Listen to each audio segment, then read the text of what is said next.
Talata 4 Aogositra 2024 dia omenantsika aloha ireo lohatenim-baovao. Lehilahy 5 sy zandary iray no voasambotra tany Betroka namono sy naka masona zaza varira ary saika hivarotra izany. Mpiambina manokana ny filohan'ny fanavaozana no namita niraka tany an-toerana. Hoaverina ny adina antsoratra amin'ny sampam-piofanana ady fanaovana amin'ny sambatan'olona na filière judiciaire eny anivon'ny sekoly ambony ENMG no ny fiparitahana laza adina efa voapirofo. Ramatoa Ranoro Mampionina Voary no filohan'ny fimpima vaovao maneran-tany.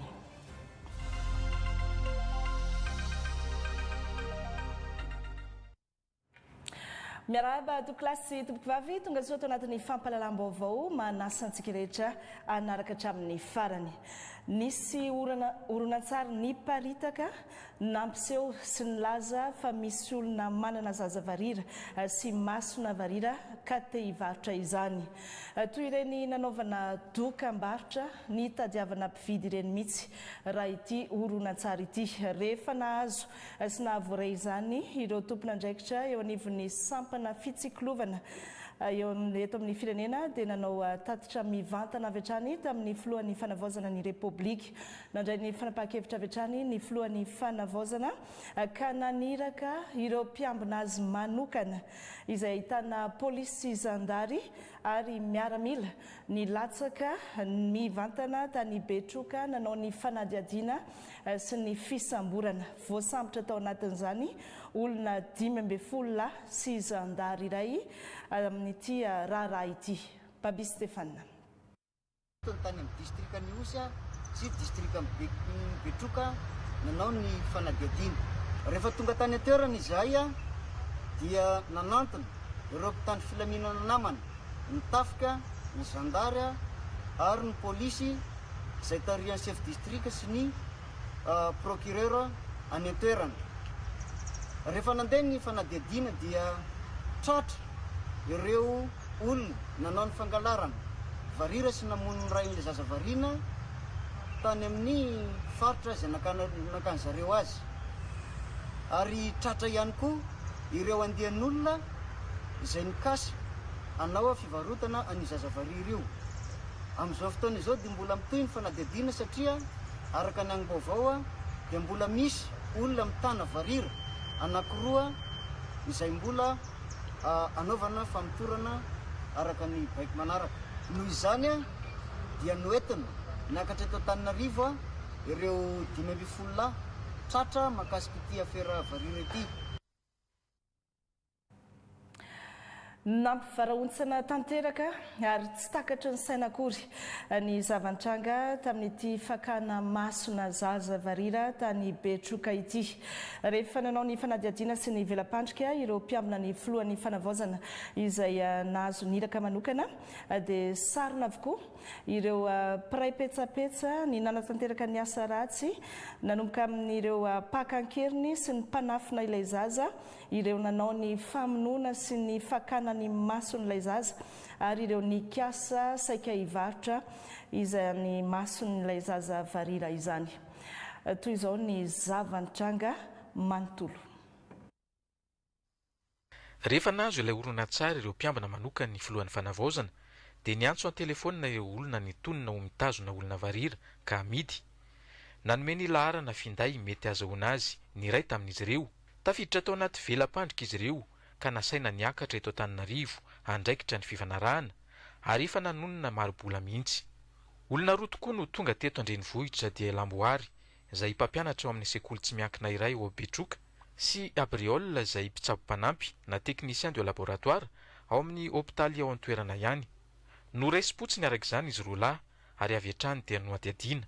Nanonona ny anaran'ny mpiray tsokombakomba amin'izy ireo, Mahaleontany Jean-Pierre, fantatra amin'ny solona anarana hoe maire, izay monina ao Iosy ihany koa.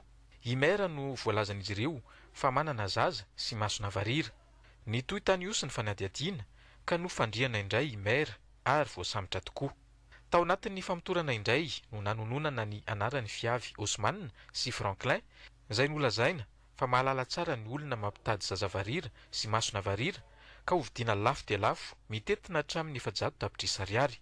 Izy ireo indray no nanondro an'i Sambia sy Dieudonné izay zandary am-perinasa ao Manombo distrikan'ny Betroka, izay fantatra fa nampitady azy ireo ny zaza Varira sy Masona Varira. Natao indray ny velam-pandrika ka tratra tany amin'izy ireo tokoa ny Masona Varira. Dia azavao hoe voamasoniza io, avy taiza io. Azavao. Izy telo ny antsoagna avao te misy nanao Voamaso taia io, nalao taia. Afaka tsy vory nangalako ny tena hoe ty misy entana lao any dia nalako fotsiny fa tsy Nalao taia. afaka tsy vory tsy fantako na ino Atsy vory ia. Sokafo, dia ino zany io, ino io? Ha? Ino io? na zaho tsy mahay fa entana nampangalana izy ty sefy dia nalako amizay misy entana lao aty dia leso any Ay, sokafo. dia zaho nanday fotsiny satria mpagnateriny Aiza? Ay raha ay. zay ny mahagaga satria raha ty anaty sese dia nandesiko avao zaho nampagnateriny sefo dia tsy fantako hoe ino fa misy entana sahalan'izao tsy vory any dia alao dia nalako tsy fantako hoe zao fantako hoe colis zany dia Inona io? Inona io? Maso. Masonia? Masona Varira. Mitantara ny fomba nanafenana n'ilay zaza sy ny fomba nakana ilay voamaso i viavy Osmanina. Nambarany fa nandritrany ny andrasan'izy ireo mpividy dia narary mafy ilay zaza ary nodimandry noho ny hafarany. Tato zany nanafenanareo an'ilay zaza? Tato nitazomanareo an'ilay zaza? Azavao tsara aloha. Eva, azavao. Tato nasiho pekaty tato nipejana ny zaza. Firy herinandro, firy andro nitanareo ilay zaza teto? Tokony ho ray vola. Ray vola nitazomareo ilay zaza teto? Dia taherika maty tato avao? Tato izy maty. Natory ny fiavy Osmanina ihany koa ny toerana nandevenina ilay zaza. Rehefa nofongarina tao ilay razana kely dia hita fa tsy nisy maso intsony.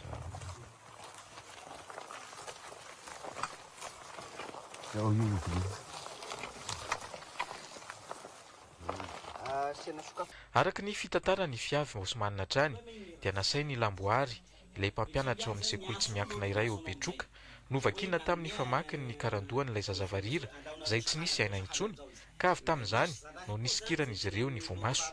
Nambarany ihany koa fa mbola ilamboary ihany no nanoro azy ireo ny fomba hitehirizana ireo voamaso.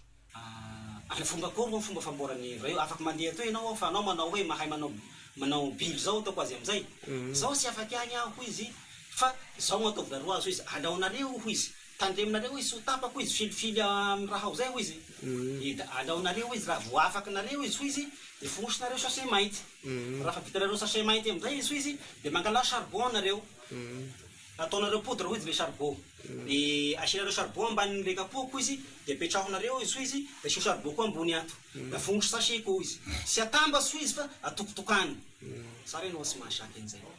Ho fanajanona ilay niarambona dia nalevina tampamendrehana ilay zaza satria efa tsy naka ny razana intsony ireo avany any Mahabo.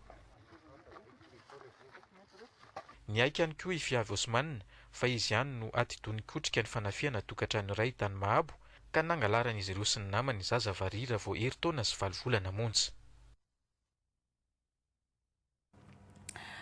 Ho hitantsika eo ny hotoyny ity raharaha ity sy ny famongorana hatrany fotony ny tambazotra mpamoan'olona sy mpanao herisetra amin'ireny olona manana toetena Varira ireny. Fa voamarina sy voapirofo fa nisy tokoa ny fiparitahana laza adina na fuite de sujet nandritra ny fifaninanana mivantana idirana ho mpianatra mpitsara sy pragidrara andian'ny 2024 izay nitanterahina ny 9 hatramin'ny 15 desambra lasa teo. Nahato moa ny fifaninanana tapaka fa ho averina ny adina antsoratra amin'ny lalam-piofanana ady fanaovana amin'ny isam-batan'olona na filière judiciaire ho tanterahana amin'ny 2 septambra ka hatramin'ny 4 septambra izao.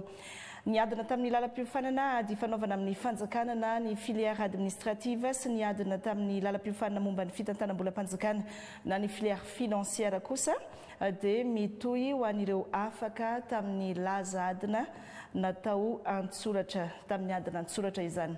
Mitondra ny fanazavana mikasika izay ny ministra ny fitsarana Fanny Soernef. voaporofo tamin'izany fa nisy tokoa ny fiparitahany lazadina ka nisy tamin'ireo nanana anjara-draikitra tamin'izany fiparitahana izany no voaheloka ary efa nampidirina ponja avokoa izy ireo. Nisy ihany koa ireo olona nisitraka izany fiparitahana lazadina izany na nividy sujet saingy tsy afaka akory izy ireo tamin'ny fifaninanana. Na izany aza momba ilay resaka famantarana mampiavaka na ny hoe signe distinctif dia tsy nahitana pirofo ampy na ahafahana nanamarina izany fanadihadiana izany. Araka izany mifanaraka amin'ny arete laharana fa 4/7/1970 nivoaka androany fa 3 aogositra 1970 ho an'ny filière judiciaire dia tapaka ny amerenana ny fanadinana an-tsoratra manontolo. Ho tanterahana izany ny voaloha ka hatramin'ny faha-4 ny volana septambra 1970. Fanapahan-kevitra noraisina izany mba ahazahoany mpiadina rehetra mifaninana ao anatin'ny fitovian-jo ny mangarahara ary ny fahamarinana tanteraka. Ho an'ny filière administrative sy financiaire kosa dia tsy nahitana ahiahy na pirofo manamarina fisiana tsy fetezana ny fanadihadiana. Noho izany dia hitohy ara-dalàna ny dingana rehetra ka ho tanterahana ny fanadinana am-bava ny oral ny faha-7 ka hatramin'ny 20 aogositra 1970 ho avy izao. Tianainy manamafy hatrany fa andraikitry ny ministera ny fitsarana ny mandray ny fanapahan-kevitra sy miantoka ny fahamarinany fisotro ny fifaninanana. Ny fanomanana sy ny fanatanterahana ara-teknika kosa dia andraikitry ny sekolim-pirenena mampiofana ho mpitsara sy mpirakidrara. Ho an'ny ao anivon'ny JIRAMA iroso amin'ny fanavaozana ny angon-drakitra na ny base de données ampiasainy ny orinasa JIRAMA. Dingana iray amin'izany ny fakana sary ny compteur ny jiro sy ny rano izay ampiasain'ny mpanjifa rehetra manerana ny nosy. Fomba ihany koa anararaotana anaovana fitsiriana sy fanaraha-maso ny osoka sy ny alatra jiro ataon'ny mpanjifa io. Isarak'izany ny fitetezana tokantrano sy ny toerana izay misy compteur raha ny fanazavana nomen'ny orinasa JIRAMA. Maritra Malikoto sy Joël Sandrandriam-parany. Ao anatin'ny fanatsarana sy fanavaozana ny fomba fiasa ny JIRAMA dia akasary ny compteur ny jiro sy rano isa-tokantrano sy ny any amin'ny toerana rehetra mampiasa izany. JIRAMA fakana sary amin'ilay fitaovam-pandrefesana sy ny mombamomba anazy rehetra eo. Alaina sary hita ao anatin'ny sary avokoa mombamomba ny lahara ny compteur, ny karazan'ilay compteur, ny index izay miseho eo amin'ilay compteur eo, ny toerana misy an'ilay compteur, ny tombo-kase izay mipetraka eo amin'ilay compteur eo, iny no miverrouiller an'ilay compteur hoe tsy minisy mikitikitika. Ny mombamomba ny teknika tokony ohatran'ny hoe fetran'ny compteur sy ny disjoncteur. Tanjona iray lehibe amin'ny hetsika ny ananana angon-drakitra na base de données mifanaraka amin'ny zava-misy. Tanjona izany dia fitsiriana ny zavatra tsy tomombana rehetra any amin'ny client any mba ahafahanay maka fepetra atomombana anazy amin'ny tokony ho izy. Misy izao ohatra hoe any amin'ny mpanjifa any calibrage 30 ampères nefa ny atao aminay 10 ampères dia misy indray ohatra hoe 30 ampères ny aty nefa ny any 10 ampères.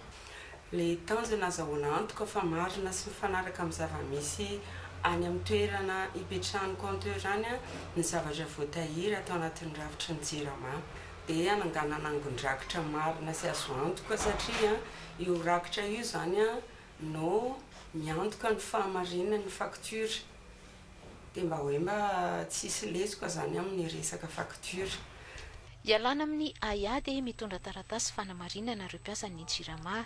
Tsy voatery ho vita indray mandeha ihany koa nefa ny fakana sary fa miankina amin'ny vokatra azo ny mety mbola iverenana aoriana. Releveur aloha zany le tonga any manao an'ilay asa manana ordre de mission izy entiny miaraka amin'ny any. Io ordre de mission io efa misy ny antsipirian'ny zavatra tokony ataony any amin'ny mandritra ny fitsidiany. Manamarina izy ny mombamomba ny mpanjifa, ny adresy ny mpanjifa dia maka sary izy amin'ilay fitaovam-pandrefesana jiro, fitaovam-pandrevesana rano anatin'izany le compteur disjoncteur dia ny câble alohan'ny compteur dia ny fitomboka se fiarovana le fandresako teo aloha teo ihany amin'ny fitaovam-pandrevesana dia akasary ihany koa izy ny toerana misy an'le compteur fa le olona zany tsy tokony makasary ny toerana hafa ohatra hoe eo amin'ny couloir le fitaovam-pandrevesana keny dia akasary any amin'ny hafa any fa eo ihany izy ny tokony makasary. Eto Antananarivo aloha no anombohana ny fakana sary fa ho ampiarina manerana ny nosy aoriana kely ao. Zay ny an'ny Jirama ny zava-misy eo anivon'ny orinasa Asekna kosa misy amin'ireo mpiasan'ny Asekna sampandrara miandraikitra ny fiarovana amin'ny fitaterana anabakabaka eto Madagasikara no mikasa anao fitokonana nanomboka androany ka hatramin'ny zoma zao. Fitokonana izay mahakasika hetsika mifandraika amin'ny fifampirarahana momba ny karaman'izy ireo. Manoloana indrindra dia mampatsiahy ireo fepetra rehetra mifeny mpiasa ny Asekna ny ministeran'ny fitaterana sy ny famantarana ny toetrandro. Entsi-ankilany kosa dia nanamafy ny fahavononany hanohy ny fifampiresahana ampilaminana izy ireo mba ahitana ny vahaolana. Natao Mayavy. Mba hitadiavana vahaolana amin'ireo fitakian'ny mpiasa dia nanasa ny tale général ny Asekna ho tonga eto Madagasikara ny ministry ny fitaterana sy ny famantarana ny toetrandro Erso Ramanambola Andrenavalona nokasaina hatao ny 3-7 Aogositra izao ny fionana tamin'ireo solitenan'ny ministera sy ny syndicat ny mpiasa saingy nahembotra izany noho tsy fafany tale généraly tonga eto an-toerana amin'izao fotoana izao. Na izany aza efa nanolotra sosikevitra ho vahaolana ny fitaliavana général ny Asekna ka vinavinaina ampiarina mandritra ny taona 720 izany. Nambarany ihany koa fa antenaina hifarana amin'izany ny tsy fankazahoana misy eo amin'ny foibe ny Asekna sy ny sampana eto Madagasikara. Araka ny andininy fahadimy amin'ny satany feny mpiasan'ny Asekna sy ny fanavaozana ny andininy faraika-ambin'ny folo ao amin'ny fifanarahana amin'ny feny Asekna dia adidin'ny mpiasa rehetra no miantoka mandrakariva ny fitohizan'ny asa ho an'ny sampandrara misahana ny fiarovana ny fitetezana nabakabaka rehefa manao sony ny fanarahana asa izy ireo dia nanaiky izany adidy izany. Voalaza mazava ao amin'ny fifanarahana fa tsy maintsy tohizana amin'ny toe-javatra rehetra ny asa mifandraika amin'ny fiarovana ny fitetezana nabakabaka. Tafiditra ao anatin'izany ny sidina fampitana marary maika na evasanina, ny sidina vonjitaitra, ny sidina mahaolona, ny sidina arabarotra ary ny sidina ramiaramila. Izany indrindra no antony ananan'ny mpiasan'ny Asekna andraikitra lehibe amin'ny fiantohana ny fitohizan'ny asa sy ny filaminan'ny fifamoivozana nabakabaka. No amafisiny ny ministeran'ny fitaterana sy ny famantarana ny toetrandro ihany koa fa ny komity ny ministra sy fanjakana mikambana no rafitra faratampony ny tantana ny Asekna. Manaraka izany ny filankevim-pitantanana ary ny fitaliavana généraly no miandraikitra ny fampiarana ireo fanapahan-kevitra raisin'ireo rehetra ireo. Araka izany dia mitohy ny ezaka rehetra amin'ny alalan'ny fifampidiniana mba hiatohana ny fitohizan'ny asa sy ny filaminan'ny fitetezana anabakabaka. Zay ny an'ny Asekna nazona akom-baovao ihany koa ny an'ny Ravinala Airport miaraka amin'ny orinasa Total Energie mikasika ny tetikasa ampiarana ny RSE na ny tamberin'andraikitra ara-tsosialy sy ara-tontolo iainana amin'ireo mponina manodidina ny orinasa.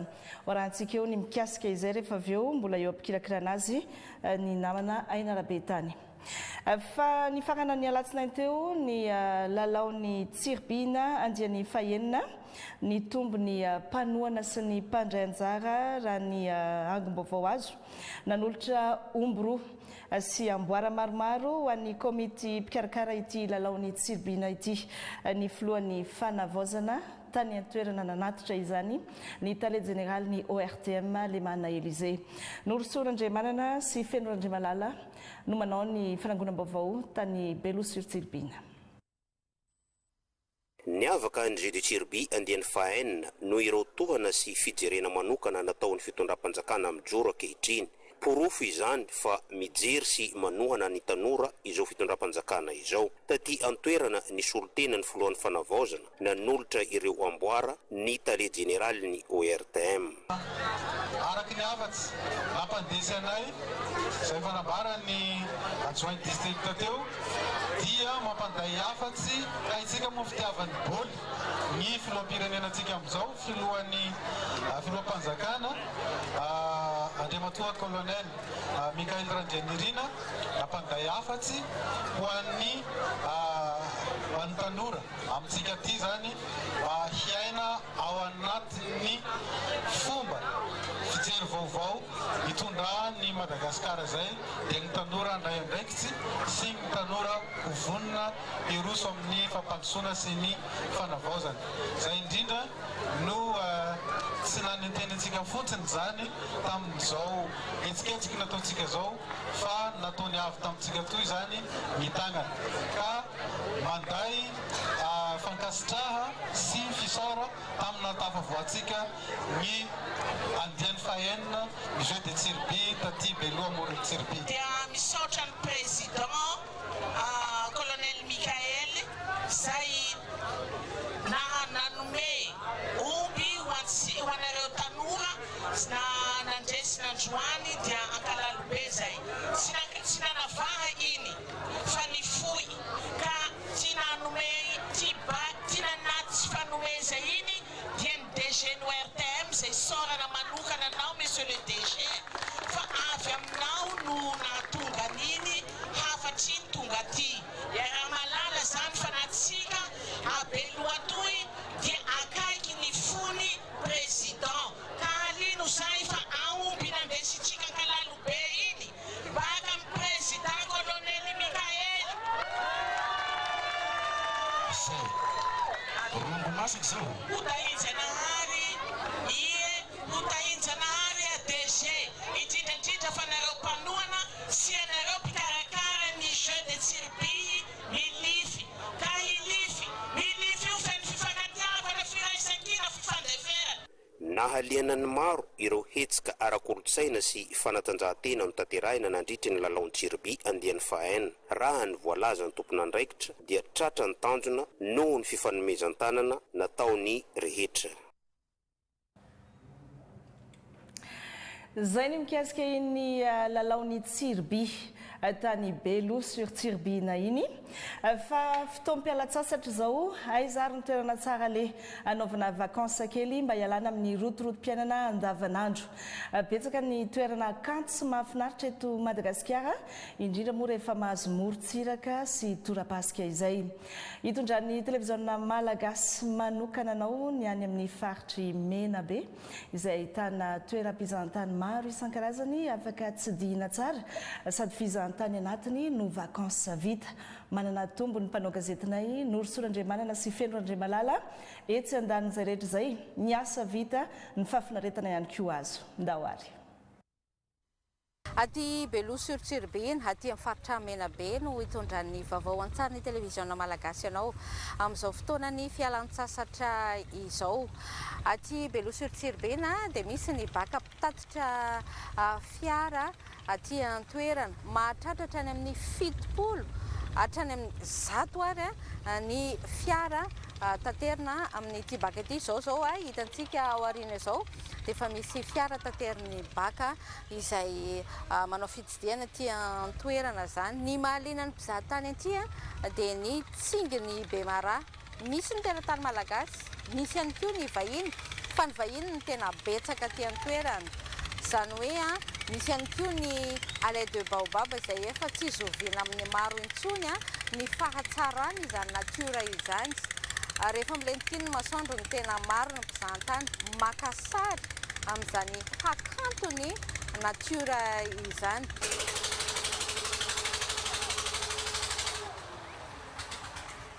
Manao toy vakana ny fahatongavan'ireo fiara mpitatitra mpizahantany eto amin'ny serana n'Antsiranamanga, distrika ny Beloa sur Tsirby na faritra Menabe amin'izao vanim-potoana ny fialan-tsasatra izao. Maharitra 30 minitra eo ny fiampitana ny renirano ny Tsirby ary mahatratra 70 hatramin'ny 100 isan'andro ny fiara ampitain'ny baka. manomboka ny volana jolay no tena mahabetsaka mpizahatany tonga eto Menabe. Tsy vahiny ihany no liana amin'izany fa ny malagasy ihany koa dia efa maro no misafidy ahafantatra sy ankafy ny akanton'ny faritra. Voalohany aloha za mbola tsy taty Morondava mihitsy dia izay no tena nisafidiko hoe andeha Morondava za. Faharoa malaza be ny Tsingy ny Allée des Baobab. Hitanao amin'ny reportage isan-karazany hoe ny hatsaran'le Madagasikara amin'le zavatra misy ao anatiny izany. Dia izay no nisafidinay hoe andao mba hitsidika an'izany Morondava izany dia hanao an'le Tsingy. Nanao ahoana ny teny an-dalana teny ambony baka zao nanao? Milamina be aloha ny teny ambony baka fa ny fiangana tany Antananarivo tonga makaty tena somary sarotra na niainga teo Morondava jusqu'à eto amin'ny baka koa tena ina le sarotra le tena ratsy be loatra ny lalana. Tokony misy fandraisana ndraikitra ny mpitondra fanjakana ihany zany satria tena maro le olona makaty nefa le toerana tena tsara. Tsy ny morontsiraka ihany no mampalaza ny Menabe. Maro ireo toerana voajanahary mahasarika mpitsidika ka mahatonga ny faritra ho anisan'ireo toerana fizahantany be mpitsidika eto Madagasikara. Matetika moa zany ny vacances égale plage foana raha ho antsika fa tsara ihany koa mba manao découverte zany.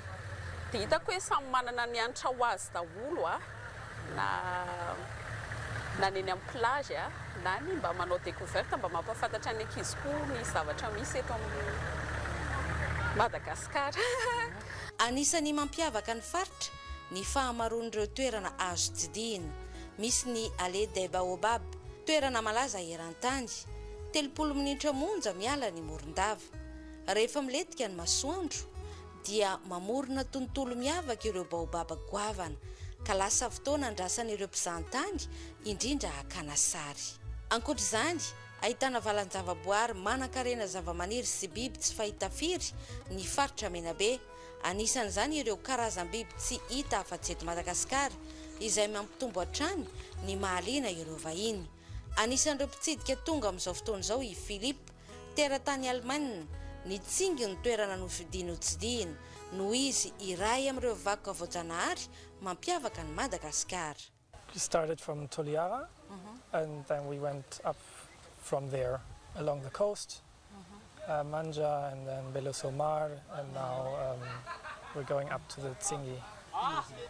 Araka ny fanazavan'ireo tompona ndraikitra, ny tombo ny isan'ireo mpizahatany tamin'ity taona 2024 ity, vokatry ny fanamafisana ny fandriampahalemana sy ny fipetranapetraka iantohana ny fiarovana ireo mpandeha sy ny mpizahatany. Fa milamina ny tanàna faritsy Menabe. Milamina. Mikasika sécurité voiture location 4x4 reny mitondra vazaha reny tsisy atahorana, milamina daholo. Mikasika hoe fiarovana amin'le baka mpandeha hoe misy voay ohatra n'izay moa voay fananona azy atoy. Iny tsy misy aty. Misy ihany fa rano vavarano be ty fa tsy mahasay le voay miseho satria le mivezivezy le baka, le montera mitabataba dia mikisaka ireo toerana mangingina any lavitra ity sanana baka ity. Satria tamin'ity faritra ity ihany, tamin'ity rano ity ihany le nisy an'le hoe zaza ny any voay iny, marina zay. Tamin'ny faritra ity fa district Belo, commune Berevo. Any zay antsinantsinana any Berevo, commune rurale izy ao. Any zany nisy accident ny any voay io satria mo any mba calme. Fa eto Beloville zany no mivezivezy matetiky le baka, le kanoto, tsy tian'le voay. Le voay zany mila raha calme. Ka any zany possible ihany la masisika voay satria somary calme. Milamina ny eny ambony-drano ka rehefa tafitany baka dia maro amin'ireo mpizahatany no mijanona kely eto Belosur-Tsirbine, maka aina sy misakafo alohan'ny anohizana ny dia ho an'ny bekopaka. Anisan'ny tena ankafizana ny hazan-drano vokatra mampalaza ity faritra ity.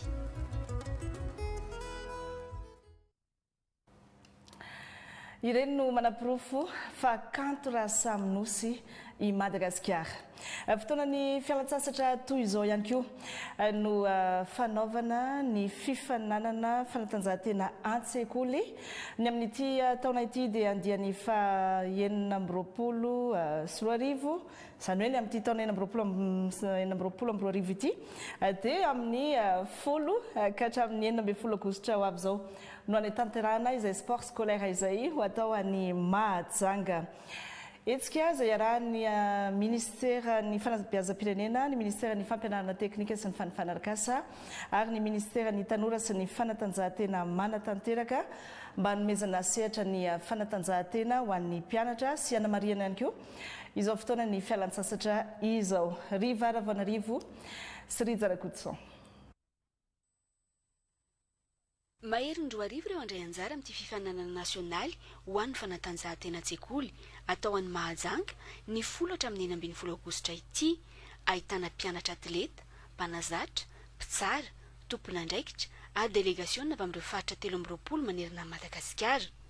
Tanjona ny ampiroboroboana ny fanatanjahantena an-tsekoly, hanabeazana amin'ny alalan'ny fanatanjahantena ary amolavolana tanora tompon'andraikitra sy fifaninanana. Taranja efatra no ifaninanan'ireo mpianatra mandritra ny lalao dia ny baolina kitra, atletisme, basket ary ny handball. 17 hatramin'ny 17 taona ny sarataonan'ireo mpifaninana. Mitodika amin'ny tantana rehetrarehetra mitondra ireo ankizy mpandray anjara. Tena miangavo reto mba hajanony amin'izay ilay fangalarataonan'ny ankizy. Aleo atsarotra ny fangalarataona fandao mba atao kilalao madio ilay jeu scolaire. Betsaka ny antony mahatonga anay miangavy sy manentana amin'izay zavatra izay.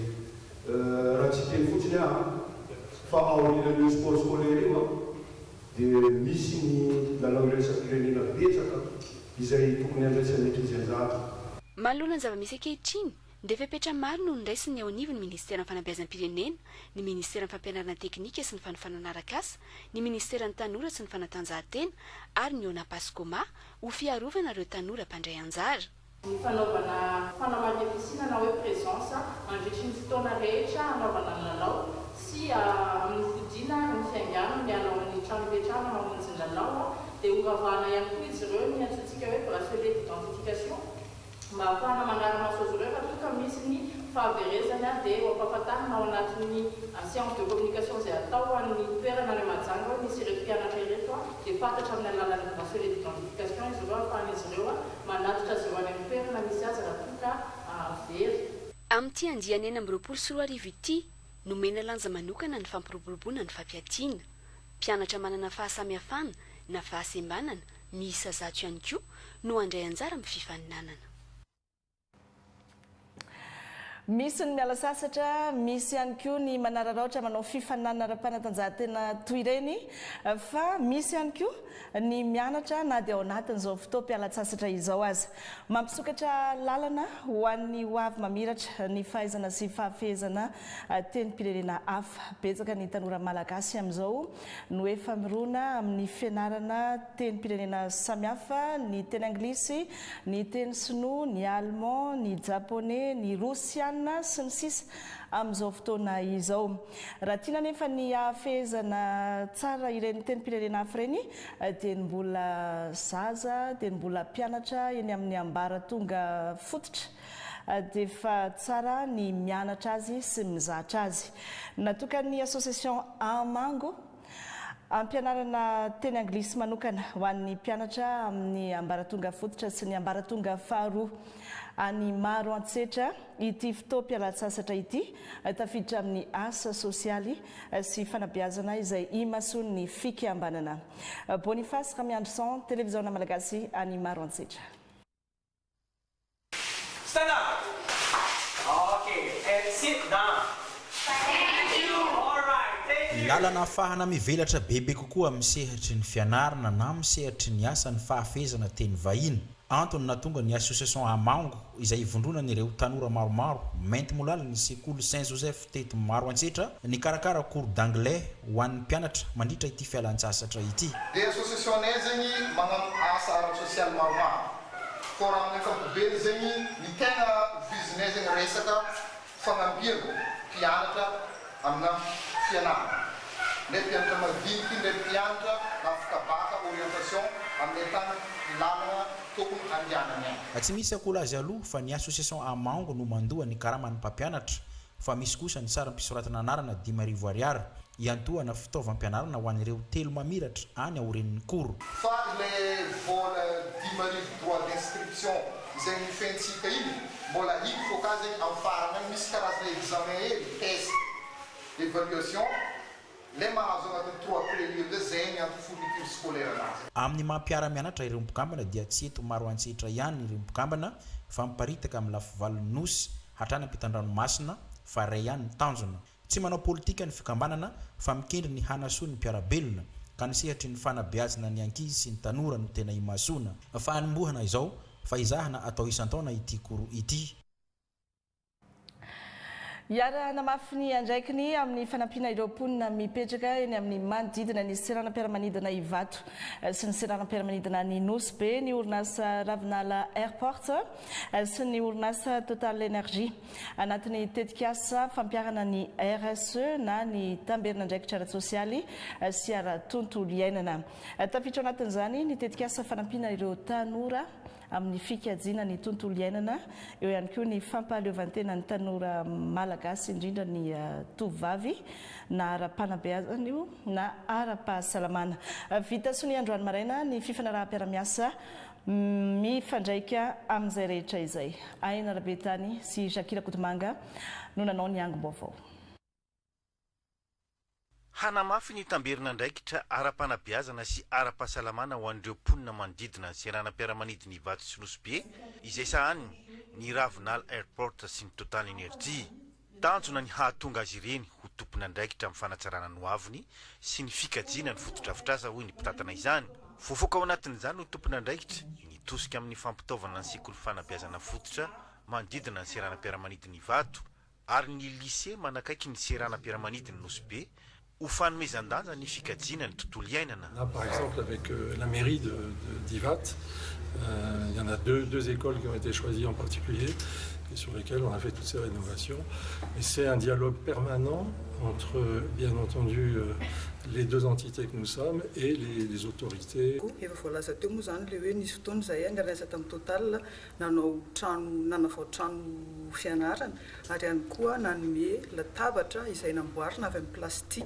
Nanaovana ilay latabatra nomena an'ireo sekoly ireo ary ny farany amin'ny partie hoe développement communautaire indray dia ilay izay manao action zany mba ahafahan'ny ataoko hoe ny vehivavy sy ny ray aman-dreny ihany koa zany manana asa fivelomana mba ahafahany mamelona tsara ny zanany be sy Antananarivo. Dia izay moa zany nafanaovana hoe atao ilay fiaraha-miasa mba ahafahana hoe manome impact bebe kokoa zany hoe mampisy fiantraikany betsaka kokoa eo amin'ny fiarahamonina izay misy manodidina ny seranam-piaramanidina. Tanora vehivavy 700 manodidina ny seranam-piaramanidina Nosy ihany koa no azo toana amin'ny fampitaovana ara-pahasalamana hiatrehany ny vadim-bolana. Ankehitriny dia fantatritsika hoe betsaka ny tsy manaraka fianarana intsony na tsy tody fianarana.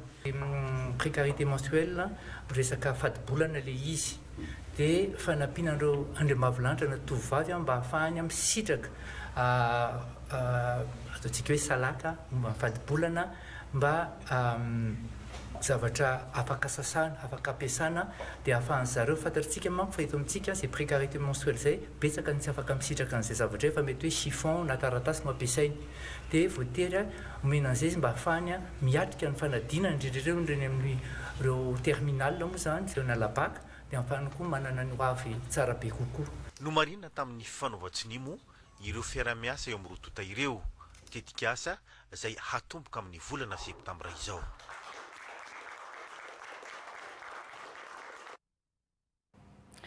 Any Tomasina an'olo-tanana ireo niaram-boina vokatry ny fahamaizan'ny bazary kely tao Tomasina ny fitondram-panjakana amin'ny fanarenana ny tsena sy ny fiveloman'ireo mpivarotra. Eo ny fanarenana vonjy maika fa efa diniana ao anatin'izany ihany koa ny fanarenana maharitra.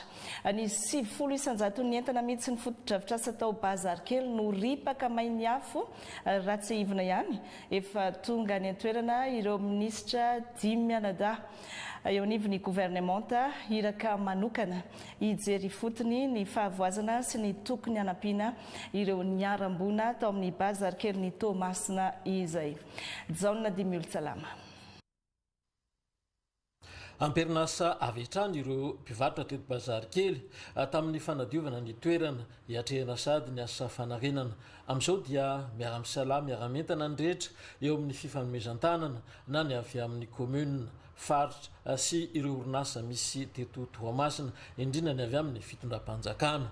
Ny filohan'ny fanavaozana miaraka amin'ny Premier Ministre lehiben'ny gouvernementa dia naniraka anay 10 mianadahy Iompo aminareo eto amin'ny tsenan'ny bazary kely noho ny ataontsika hoe fahavazana lehibe izay nahazo antsika eto araka ny voalazan'ny solombavam-bahoaka teo moa zany dia tsy maintsy misy ny ezaka atao izay hanatsarana ny toerana eto bazary kely ty mba tsy hiverenan'ny loza intsony.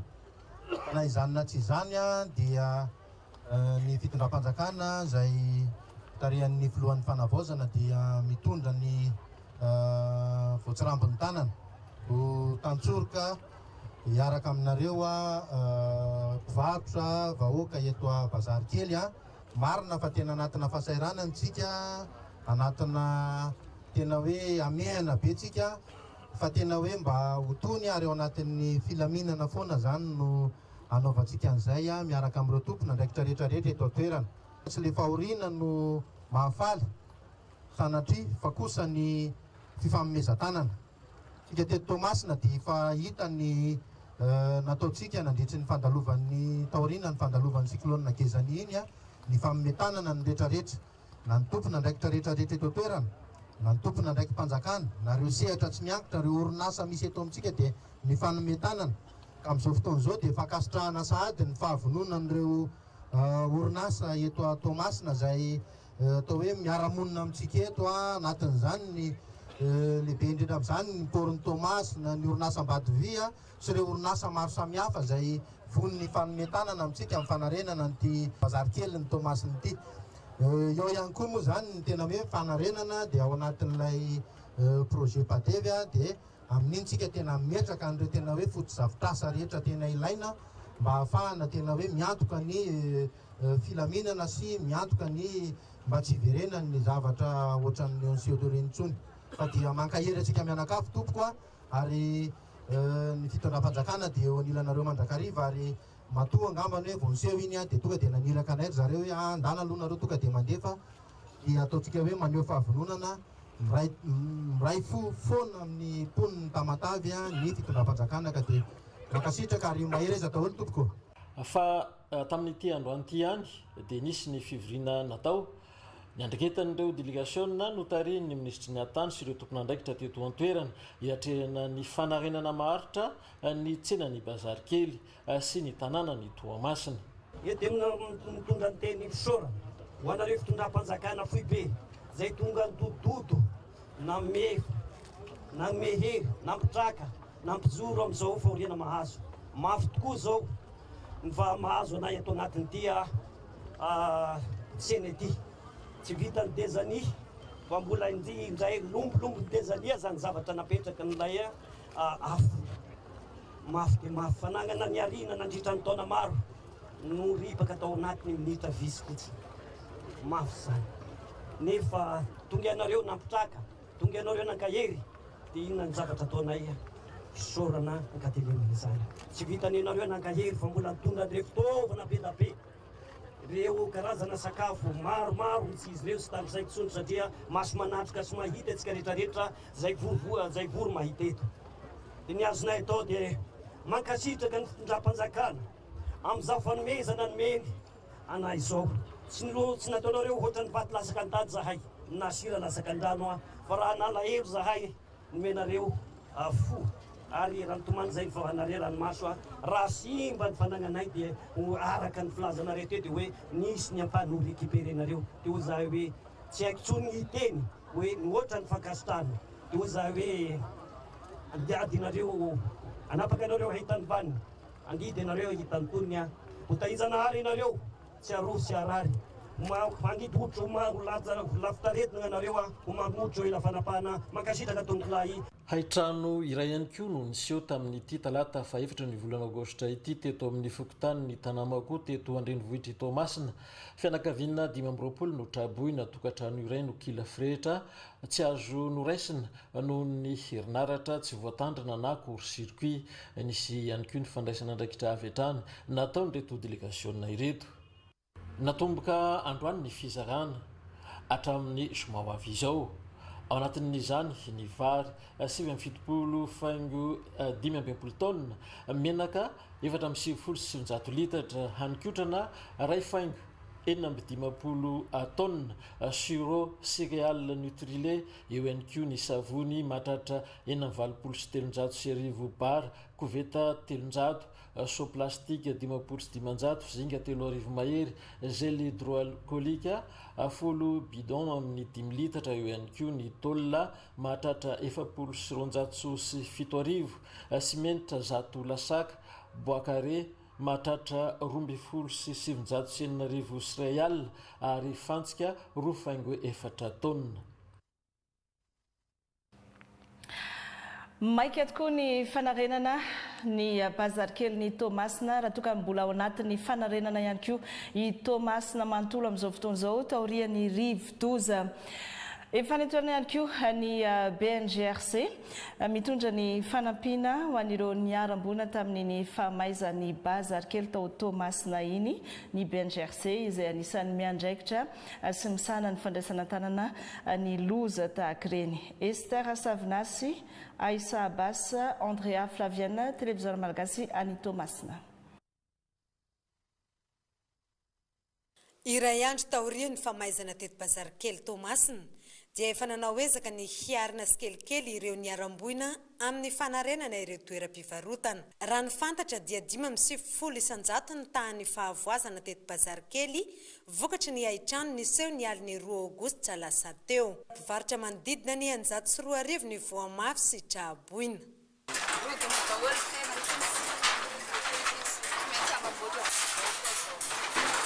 Satria tamigezany efa nagnavao zay dia zao ake koa zany agnavao koa zay fa fotoka le apalahelo. Sy ny tazaposiny manoloana izao voina izao ny fitondram-panjakana fa nanolotra toana ho an'ireto traboina 104 ireto ka vary 770 tonne no natolotry ny BNGRC. Eo ihany koa ireo kojakoja ilaina amin'ny fiainana andavanandro ary fanitso sy fansika hanarenana ireto tsena ireto kosa no natolotry ny ministeran'ny mponina sy ny Fransakina. Ho an'ny bazary kely manokana dia ny rary malala nisy tany amin'ny 104 tany hoany ny mpivarotra traboina dia nitondra ny anjara biriky ny fitondram-panjakana izay nitondra an'ireo sakafo kojakojan-dakozia dia teo koa ny PPN mba ahafahan'ireo olona niaran'izany haitrano zany miarina avy hatrano aloha dia teo amin'ny andininy faharoa koa dia nitondra ny anjara birikiny ihany koa ny fitondram-panjakana ho an'ny fanarenana an-tsena amin'ny alalan'ireny fanomezana fanitso fantsika ho an'ny fanitso ny simon ny hazo na re amin'ny teny vahiny hoe boiron sy ireo madré ahafahan'ireo mpivarotra manangana aloha vonjo maika ny fivarotana mba ahafaha miverina amin'ny fivarotana andavanandro. Ankoatra ny fitondram-panjakana dia nanolotra fanampiana ihany koa ny teo anivon'ny orinasa SPAT ary handray tanana ny fanarenana ny tsena eto bazary kely ihany koa. Ramatoa Ranoro Mampiona Voary no voafidy ho filohan'ny foibe fimpima vaovao maneran-tany. Izy araka izany no mandimby ny antitra Andriambovonjy tany Mahajanga no nanatanterahana ny zaikabe ny fimpima andian'ny fahenina nanapahana sy ny fidianana azy. Natao Mayavy. Ramatoa Ranoro Mampiona Voary no voafidy tantana ny fikambana ny mpikabary malagasy izy no lany filohany foibe ny fimpima maneran-tany mandritra ny 4 taona. Miandina izao nanomamina voary fa anatanteraka ansakany sy andavaka miandraika mafoany fivefikambanany fikambanana malagasy maneran-tany na ny fimpima a. Mianina fa anokanany eto manontolo iarovana sy anamafisana fa tokana ny fimpima anaja sy tanjo ny sakafototra sy ny fomba fiasanaty ary ny rafitra fimpima mikiasaka hatrany mianatrarana ny tanjo sy ampiarana filamatra ny fimpima oelavelona ny Madagasikara sy ny teny malagasy oelavelona ny fikambanany fikambanany malagasy. Raha noro-mampionina voary arak'izany no nandimby nianatra Andremovonjy izay nitantana ity fikemanana ity nandritra ny 20 taona. Zay aloha ny vita. Anisan'ny teny nataoko moa ny hoe nanoy, nanatsara, ny roso hatrany hatrany, eto kosa isika no amarana izany. Misy fotoana ny zavatra rehetra, mpampianatra ny endoako aloha mpampianatra kabary, dia mbola mitoetra ho mpampianatra kabary hatrany, ary ny fanandratana ny kabary malagasy ny andraikitra no hoe miova, satria efa mba misy ny atao hoe solofo dimbon'ny ala, dia ampitaina amin'izay ny fanilo mba atao hoe hitoetra hatrany zany asin'ny kabary malagasy izany. Tapaka nandritra ny fizaika be fimpima fahenina teto Mahajanga ihany koa fa ireo rafitra rehetra any ivelan'ny nosy dia lasa faritany ny fimpima avokoa. Andriamatoa Razakamanana Alfamo no filohan'ny zaika be fahenina ary fantatra amin'ny faritany Amaha. Tomasina no handray ny zaika be fafito amin'ny taona 340 samy natonga solotena taty Mahajanga avokoa moa ny faritany ny fimpima eto Madagasikara sy ny avy any ivelan'ny Madagasikara.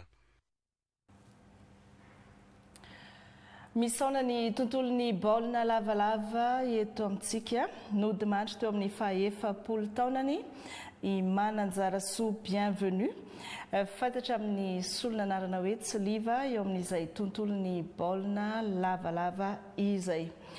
Mpilalao efa nandrafitra ny ekipa pirenena malagasy ny Maquis de Madagascar ary anisan'ireo mpilalao nandrombaka ny amboaran'ny Afrika tamin'ny taona 2012 ho an'ny sokajy be. Fifaninana izay no tanterahana teto Madagascar tetsy amin'ny kianja be ny Mamasina izy. Ny toeran'ny 3/4 L no nisy azy teny ambony kianja ary anisan'ny tena nampiavaka ity mpilalao ity ny fahakingany sy ny hafainganam-pandehany. Tsy ivona fa nanomboka ny taona 2017 i Bien na i Tsiliva no nandrafitra ny Maquis ary efa nilalaovany avokoa na ny Maquis à 7 na ny Maquis à 15. Klub nilalaovany teto amin'ny toerana ny FTM Manjakaray sy ny USCAR na ny ekipa ny commune Antananarivo. Raha ny angom-baovao no zarain'ny fianakaviany dia olona salama tsara izy no niainga hamonjy ny asany andavanandro saingy hita faty tampoka ny ankohoka teny ambody filao. Zany amin'iny maresaka any ivelany miatrika fivoriana mpitaindavitra ireo ministry ny atitany ao anatin'ny vondrona Europeana mikiondoha amin'ny fametrahana paikady ifezana ny krizy teraky ny fifindramonina taorian'ilay fifindramonina rody be izay tsy voafehy niditra tao Ceuta Espagne avy aty Afrika indrindra ny avy any Maroc ny herinandro lasa teo. Fivoriana izay iarahany ireo firenena mpikambana 17 ao anatin'izay vondrona Europeana izay. Aina Rabetany. Quelques jours après avoir dénoncé les images en provenance de Ceuta, vitsy nampirongatra ny fifindramonina fahobe tao Ceuta Espagne tamin'ny herinandro teo.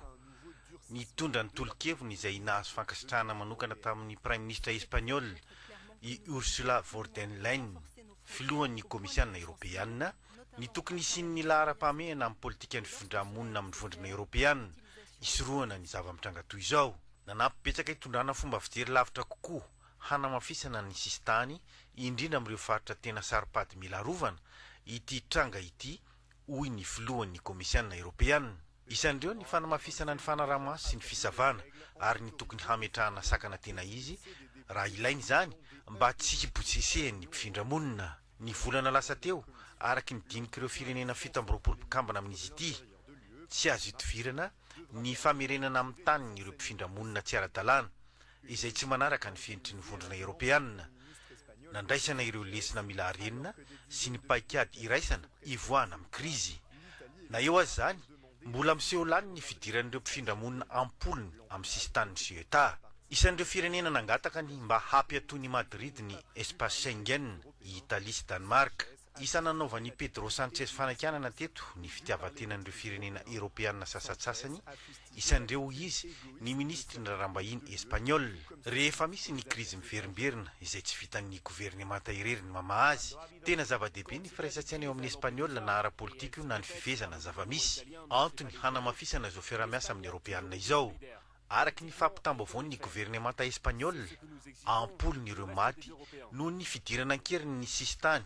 Plusieurs dizaines de migrants sont morts en essayant de passer la frontière.